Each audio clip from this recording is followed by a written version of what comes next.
The 10th stanza in the Mangala Sutta expresses directly the state of enlightenment, while all the other previous stanzas uttered by the Buddha carry a direct meaning and an indirect meaning implied by the direct meaning, or that can be inferred from the direct meaning. This 10th stanza runs as Tapocha brahmacharyancha arya satchana dasanam nibbana satchi kiriyacha etam mangala muttamam. Tapo means leading an ascetic life, like a recluse devoted to the search of the truth within himself. Tapo. Brahmacharya means the result of that sublime life of an ascetic, the outcome of that. The outcome is called brahmacharya. Verbal meaning is noble behavior or sublime behavior, because the Brahma word refers, can convey the meaning of some idea of sublime. And Brahma is also used to denote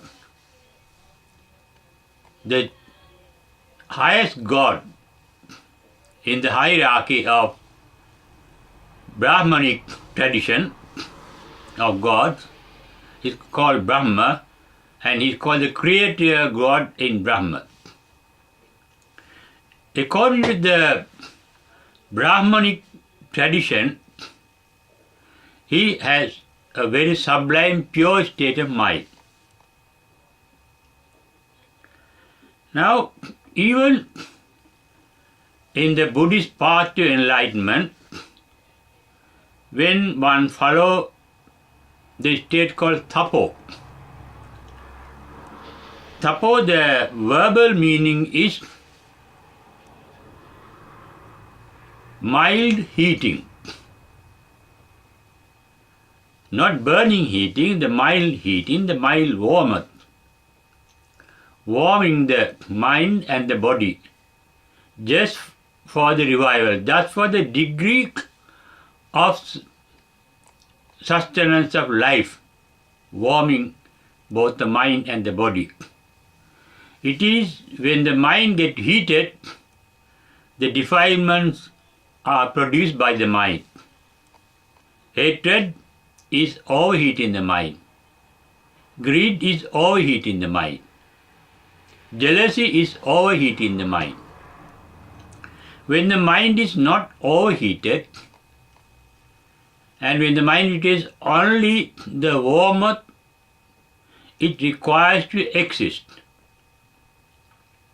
the mind becomes sublime, the mental state becomes sublime, and it is that state that is called brahmacharya. According to the Brahmanic tradition, the behavior of the Brahma, their chief god,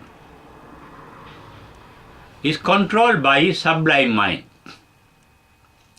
They say the Brahma mind is aparigaho. Aparigaho means not clinging into anything, not grabbing anything, not holding anything, not attached to anything. That is a pure state of mind, unpolluted by any object of the mind, uncontaminated by any object of the mind. Aparigaho. And there's another quality according to the Brahmanic tradition, avero chitto. Avero chitto means He has no hatred in his mind. No hatred. Avyapada chitta. Avyapada means free from ill will. Asankilita chitta means that mind is in this way not overheated. Asankilita chitta, free from defilement. And the fifth quality is called vasavatik. That mind is all under self-control. It implies that Brahma mind is pure and sublime under some control. When the mind is controlled that way, even in tranquility meditation called samatha bhavana in Pali, we are controlling the mind so that the defilement will not come up to the mind, but those defilements are there deep in the subconscious. And that mind is pure like a pond where all the sediments have got down into the bottom. And by that the mind, the lake seems completely purified. Purified water through which it is transparent, through which we can see. It is illuminated type of mind. The mind of the Brahma is pure because he has by self-control subdued all mental defilement. But there's a tendency, there's a risk, at any moment the control defilement can come up. The difference between the Brahmas, not only Mahabrahma, the chief Brahma, there are other Brahmas also, they too have such a pure mind. The difference between the mind of the Brahmas and the mind of the Arahants, enlightened one, is in the enlightened one the purity is there as in the Brahma mind, while the Brahma mind is under control, where the defilement has gone down as sediment into the bottom of the mind, bottom of the subconscious. The Arahant mind has eradicated all defilement.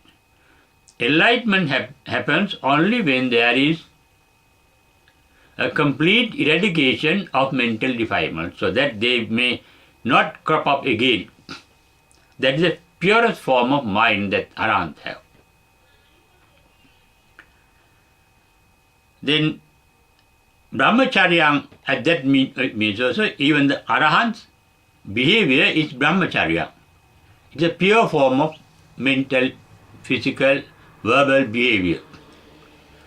The Buddha's explanation of Brahmacharya, the behavior called Charya, the behavior of the mind that is thinking, the behavior of word that is talking, behavior of actions and deeds, the body, the deeds and actions, can be in a pure form when there is four qualities called Chatu Brahmacharya, Satara Brahma Viharana in Sinhala. Those four aspects of the sublime Brahma mind or the purest form of mind is Metta, Karuna, Mudita, Upekha. In the Rahulavada Sutta, Buddha advised the young Rahula Samanera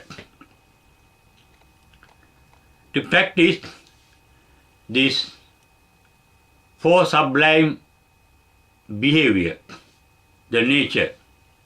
And he said, when the metta, the altruistic love, selfless love comes into the mind, ill will disappears. Vyapado pahiyisati.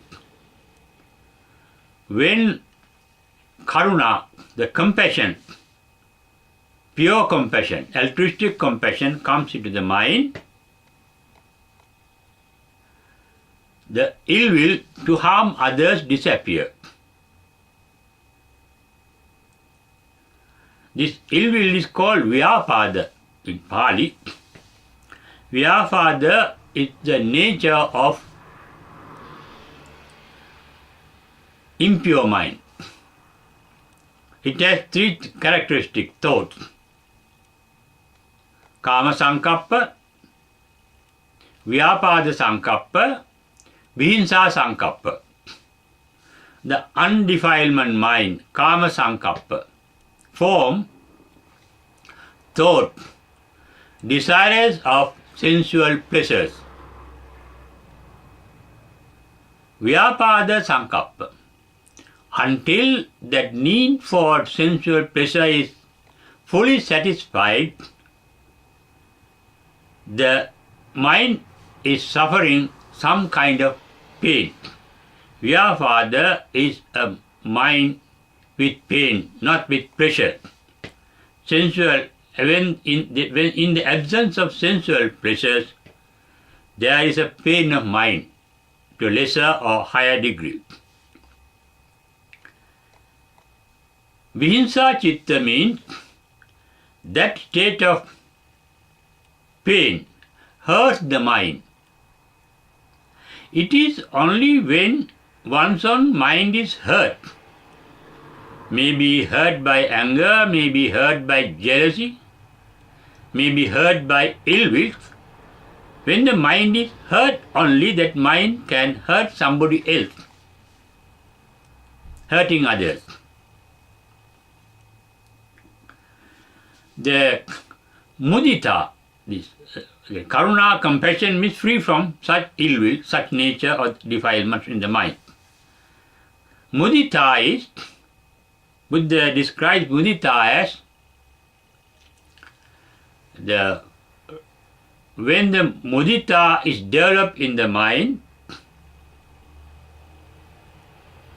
the energy, the lack of energy in the mind to do good.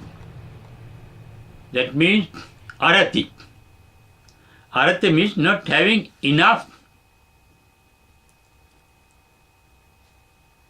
enthusiasm, energy to do good.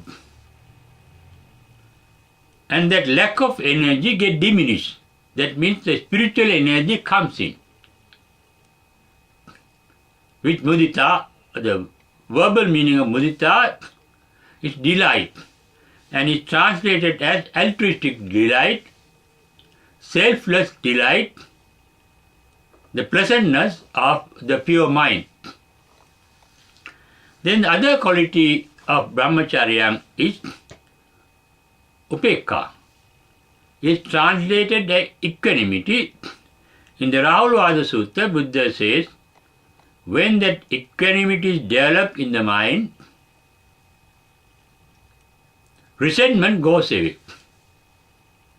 No resentment in an equanimous mind, that is a mind that can take things as they are with equanimity. Therefore, we know that in this stanza, after ascetic practice or meditation, Buddhist meditation, brahmacharya, the mind turns into its most sublime nature. It becomes a pure mind. It is only the pure mind that can realize Nirvana. The next part of the stanza is Nibbana Satchikiriyaya. Realize Nibbana. Realizing Nibbana. And say, Etam Mangala Muttamam. These are blessings.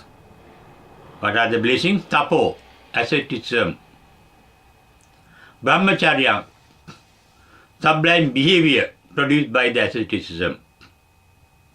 Nibbana Satyakiriyaya, realization of the Nirvana by a sublime pure mind. They are blessings. These factors in the 10th stanza can be compared with the factors described in the previous 2 stanzas of the Mangala Sutta.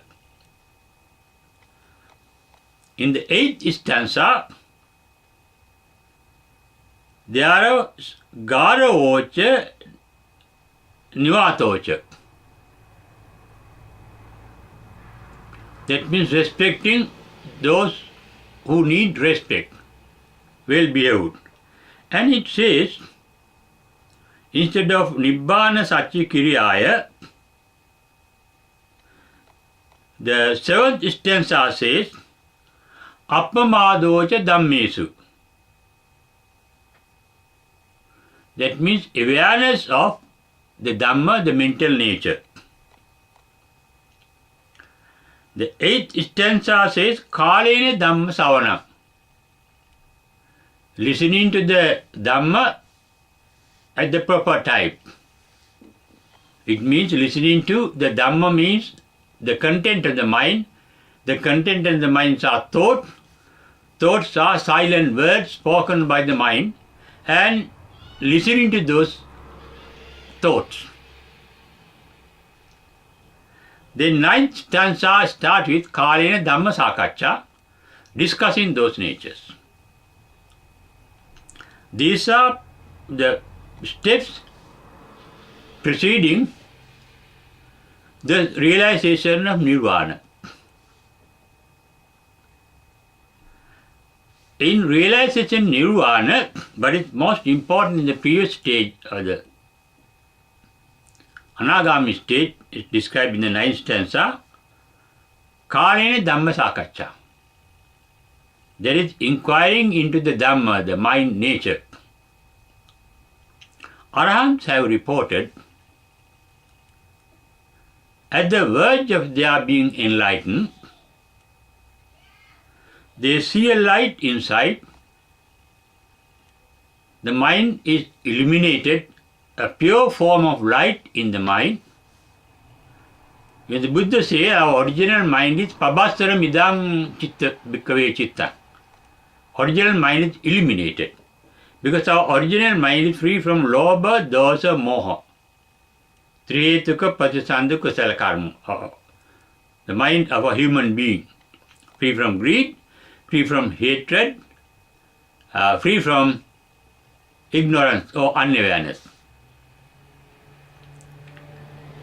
At this stage, just before enlightenment,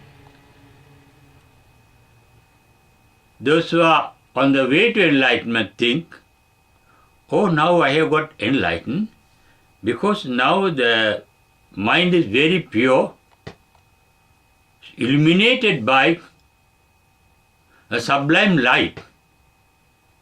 But when, according to previous experience, when the meditator is inquiring into that, he sees that even that light, that sublime nature, is vacillating, is vibrating, going up and down, unstable. Then he realized,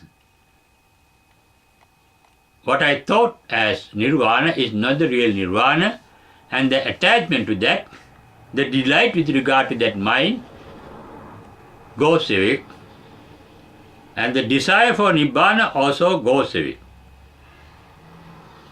It is only then one can see Arya Satchana Dassana. That is, when there is Brahmacharya, suppose the Brahmacharyancha, when the mind is pure, one can realize the Four Noble Truths within himself. The Four Noble Truths includes Nirvana too. Four Noble Truths are Dukkha, suffering, cause dukkha samudaya, cause of suffering, dukkha nirodha, cessation of suffering, nirodha gamani patipada, the technique for the cessation of suffering.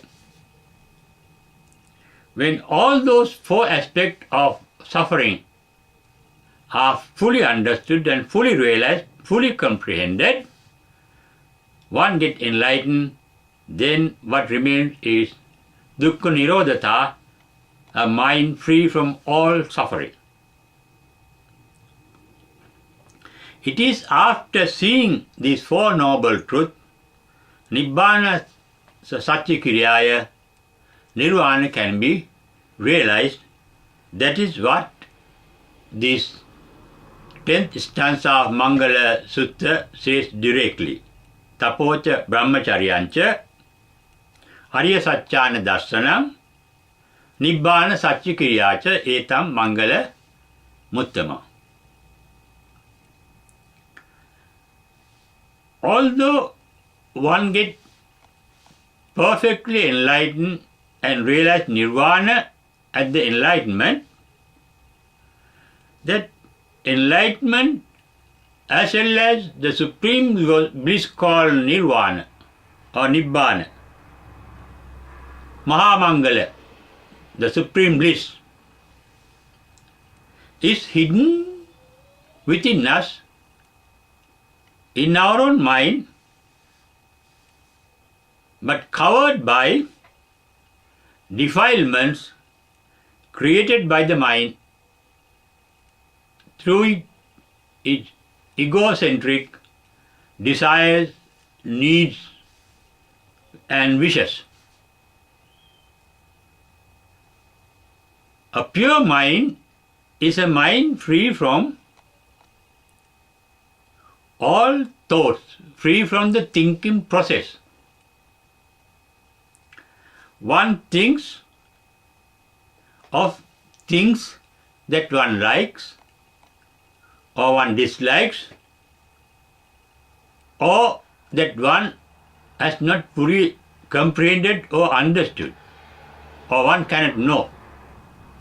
And they are called raga, dosa, moha.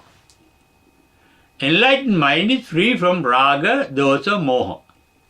Attachment to sensual pleasures, resentment to anything unpleasant, not being attached to the present, not resenting the unpleasant, that is equanimous mind, and that is capable of being aware of anything, any object of any sense, organ. And that mind is vitaragi, vitadosi, vita mohi.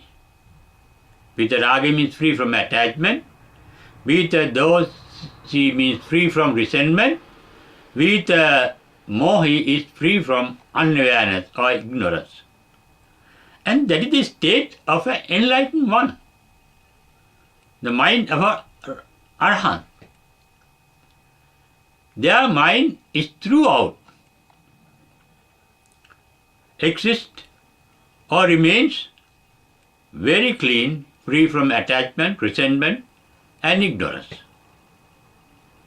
But as laymen, we may experience like a flashing light, like a lightning, in a moment. What a mind free from attachment, resentment and ignorance is. That often happens in meditation, or sometimes in vacant or pensive mood. You may not meditate when you are just relaxing both in mind and the body. Both the mind and the body become very calm. Mind becomes calm when it is free from attachment, resentment and unawareness. Free from unawareness is that mind is alert, full of spiritual energy. that energy is there, that is equanimous energy, because that energy does not get attached to anything, nor does it resent anything. That is why very often it has been described that an enlightened mind is like a lotus leaf. Whatever mud or water falls into the leaf just flows away without getting attached to it. The lotus leaf is not resenting it, not throwing it away. They on their own goes away without polluting that lotus leaf. Buddha himself, especially in the Nirvana Sutta, compared himself to a lotus blossomed above a muddy lake. You see, this lotus is born in the muddy water, is sustained by the muddy water, comes through the muddy water, and comes above the muddy water and remain blossom. That is the nature of an enlightened mind. Buddha, in comparing himself to a lotus, he said, I was born in this society, I was brought up by this society, still I am sustained by this society, but I live above the society, uncontaminated, unpolluted by the society. Even the ordinary layman can experience such an unpolluted, pure, sublime mind in a short moment, just like a lightning.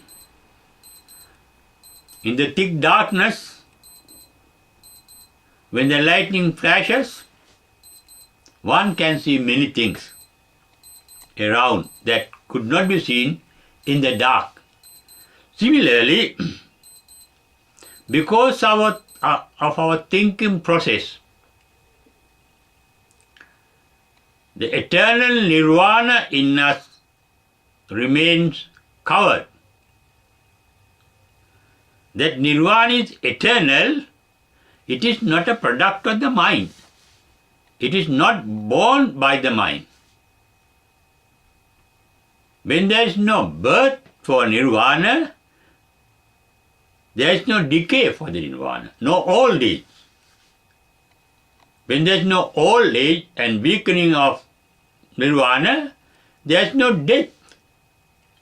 Therefore, Nirvana is described by the Buddha in several instances as ajata, unborn.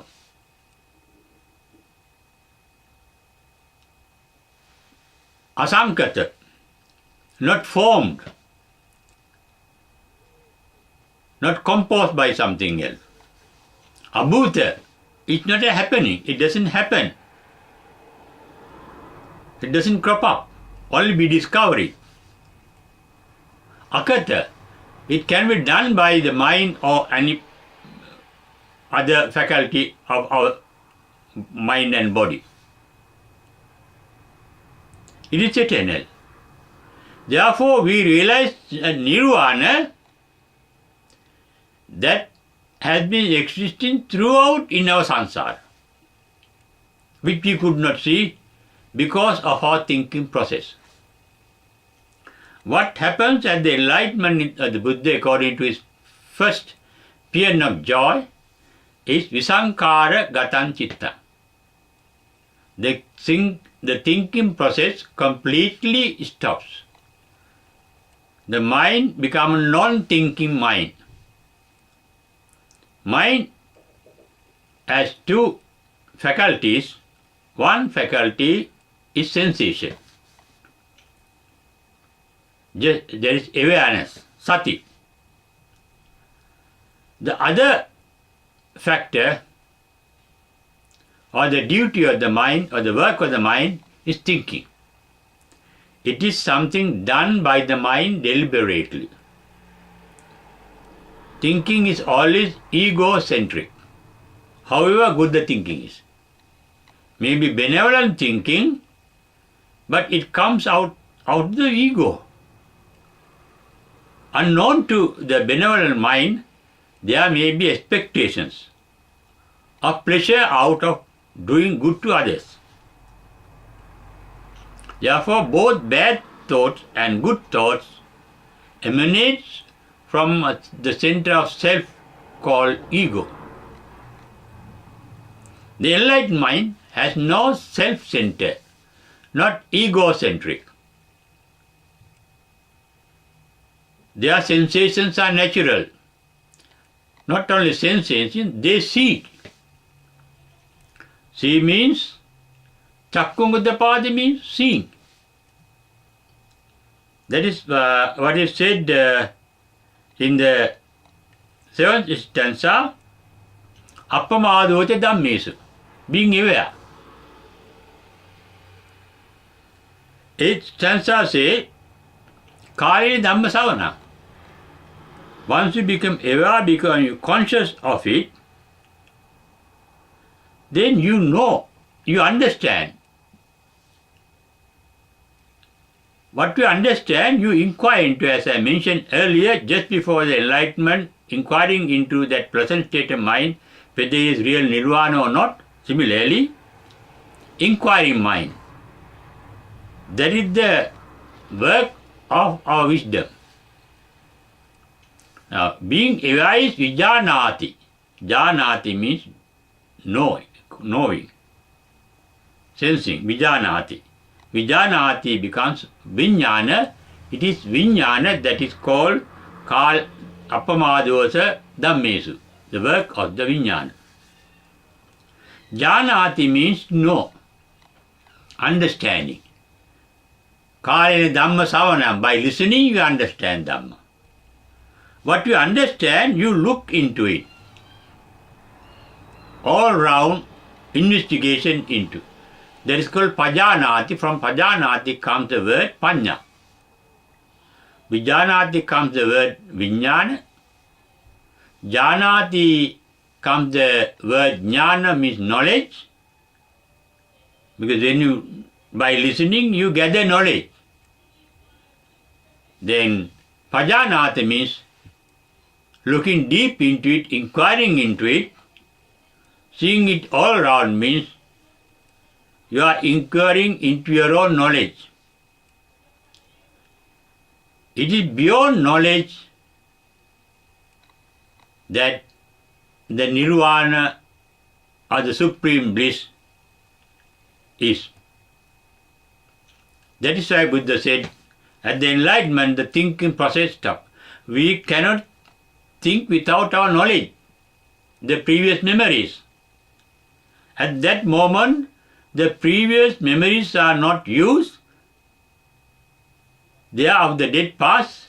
They are not only being used, they are not of use when you see the truth. You need not think rationally when you realize the reality. It is that realization of truth that is described in this 10th stanza as Arya Satchana Dasanam and Nibbana Satchikiryacha. If Satchikiryacha has a meaning, you become the difference between yourself and the Nirvana vanishes and you become Nirvana itself. Become one with the Nirvana. It is called in being Pacha. In the stanza or traditional saying describing Nirvana, Vedita Pachattam Veditabbo Vinyuhi. Pachattam means digest. Pacha means getting digested. Attam means by oneself. And veditabbo vinyohi, only the sensitive can digest Nirvana. That means only the sensitive can be the Nirvana, be one with the Nirvana. That is why Buddha said in Mangala Sutta to Vakkali, who was very interested in looking at the Buddha's beautiful figure, the physical figure, he said, this is shit. This is not Buddha. This is subject to decay and death. It degenerates. This is not Buddha. You have to look at the Buddhahood. That body is only a vehicle for the Buddhahood. And Buddha said, Yo mam pasati, so dhammam pasati. Yo dhammam pasati, so mam pasati. Those who see me, that means the Buddhahood, the Buddha nature, sees the Nirvana, Nirvana Dharma. And those who sees Nirvana Dharma sees me, the Buddhahood, the Buddha nature. The Buddha nature is found in all the three types of enlightened ones. Samma Sambuddha, Pacceka Buddha, Savaka Buddha. Samma Sambuddha, perfect Buddha. Pacceka Buddha means silent Buddha, translated into English. Savaka Buddha is a disciple Buddha. But all the three categories realize the same Nirvana. There is no difference. The difference are outer case of those who get enlightened. Nirvana, there is no class difference. Buddha's, Samma Sambuddha's Nirvana high class, Pacceka Buddha's Nirvana middle class, Savaka Buddha's Nirvana low class. There are no class differences. Nirvana and Buddhahood are inseparable, like the two sides of the same coin. Where there is Buddhahood, there is Nirvana. Where there is Nirvana, there is Buddhahood. Then I mentioned earlier, there is Nirvana, eternal Nirvana in you. That means there is Buddhahood also in you. The Dhamma referred to a word called Bodhi. Bodhi means translated as the seed of Buddhahood, the capacity for the Buddhahood, the latent nature of the Buddhahood. Latent Nirvana and latent Buddhahood lie in every being who is unenlightened. Enlightened means discovering that eternal, sublime nature within you that may come up in meditation or in relaxing, resting moods like a lightning, like a flash of light. And then you can become aware of what Nirvana is, what the Buddhahood is, because at that moment you are an enlightened one. This is to say that you are part and parcel of enlightenment and arahanthood. Only thing is, it is covered by your thinking process, and you have to go beyond the thinking process to realize it after discovering it. Discover it means Arya Satchana Dasana, seeing the Four Noble Truth. When you see the Four Noble Truth, Nibbana Satya Kiriyacha, you realize Nirvana. And that is the enlightenment described by the Buddha in the 10th stanza of the Mangala Sutta. Thereafter, there are two more stanzas uttered by the Buddha in the Mangala Sutta. The next stanza deals with the the nature of an enlightened mind.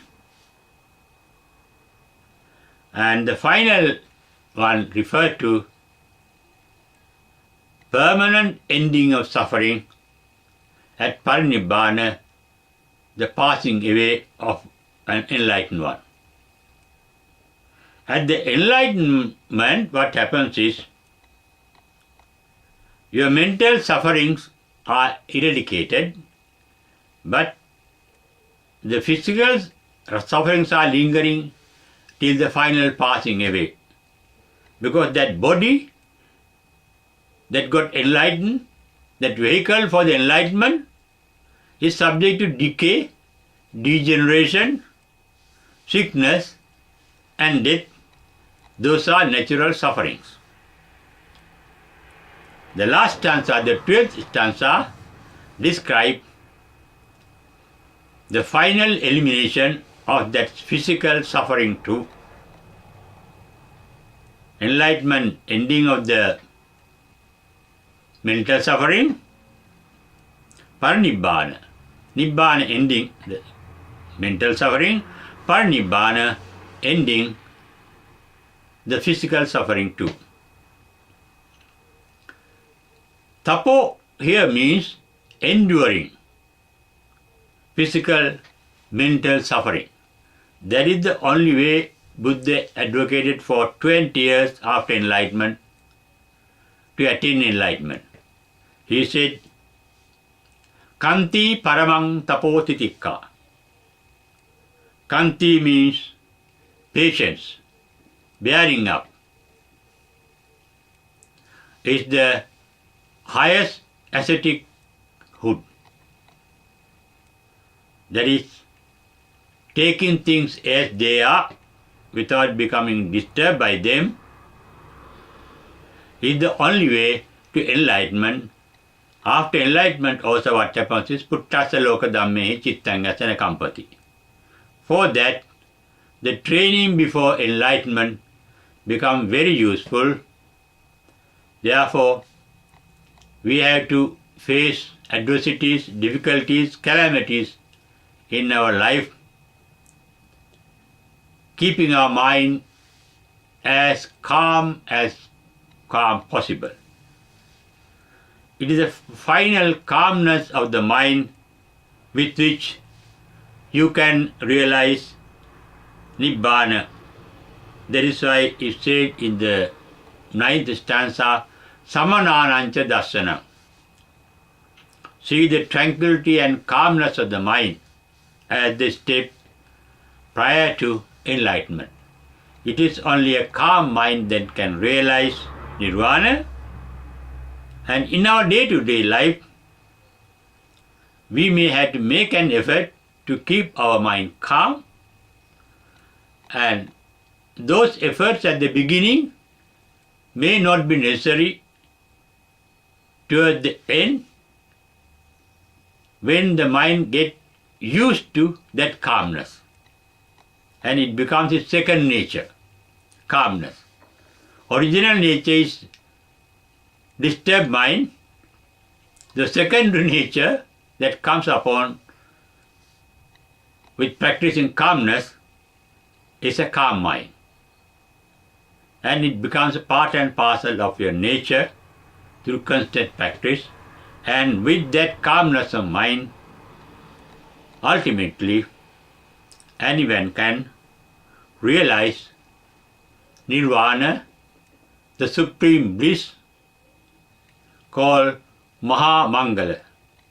In this sutta is called Mangala because it refers to the technique of attaining that supreme bliss called Mangala in Pali.